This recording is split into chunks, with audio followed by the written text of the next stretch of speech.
The Abdal of Syria which sent salutations on me, and it turned my mind to some other titles like Ross, Kutab and Abdal and Dawliya and Sufya.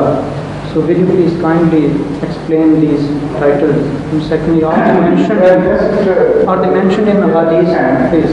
You want to understand the significance of different terms like Ross, Kutab, Abdal and so on. In fact, they are terms of Sufis.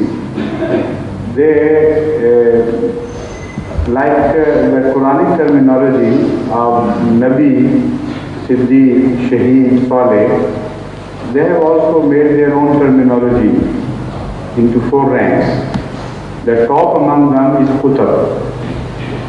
And they say Kutab is a person, a holy person, on whom the fate of the entire world hinges.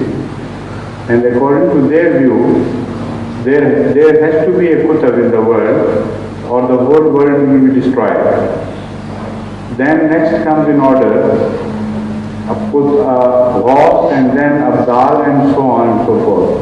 I don't remember the 4th one. Just Wali, yes.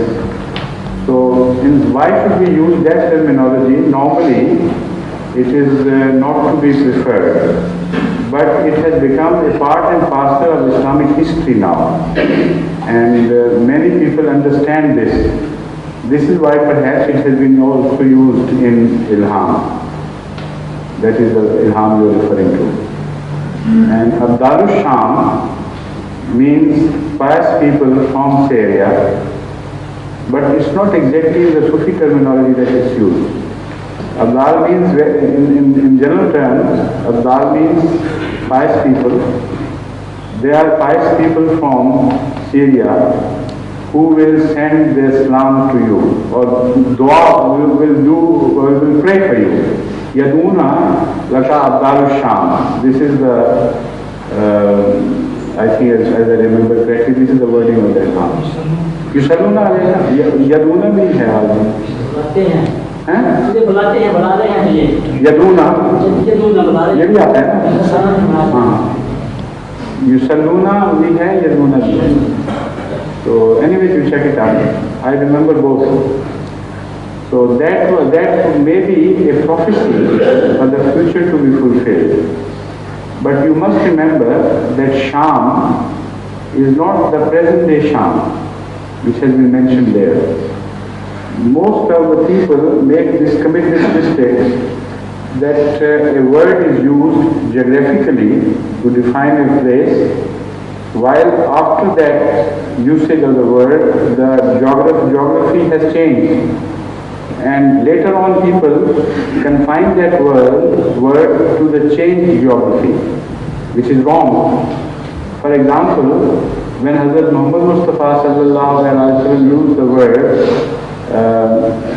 Abnai Fars, Fars was a part of the greater Iranian Empire, which is now in Russia.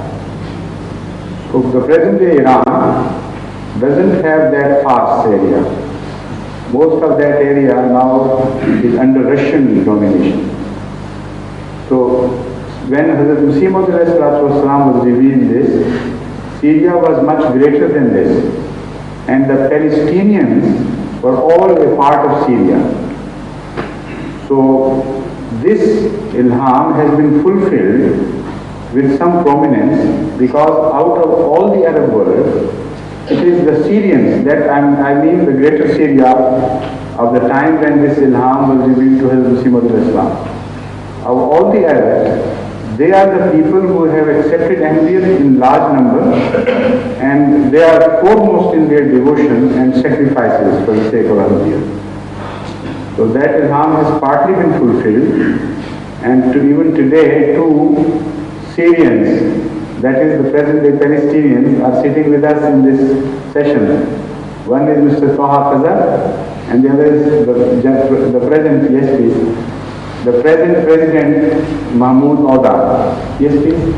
Syria or Sham, it means Syria, Lebanon, Palestine and Jordan. That's what I mean. Sham or for Syria and it means In those days, when this prophecy was made, the entire region belonged to one country, and that was called Syria.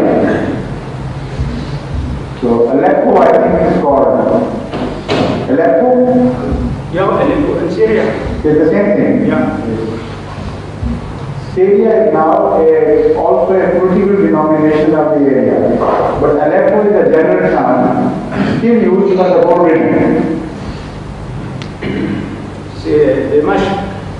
Sham is Dimashq. Yes. No, I'm talking of Aleppo or Aleppo, whatever the pronunciation is. Halab. For Halab? Yes. I see. Is a province of Syria. It's a province of Syria. It's a province of Syria. Right. That's only a province of Syria. But anyway, Syria is a term more broadly used in this revelation of Muslim Islam. And it comprises other present-day countries which fall a part of Syria, which were a part of Syria previously. Now the second gentleman who wanted to ask something from that side, was it? No, before you, there was somebody else in that general direction. All right. Dr. Chaudhary,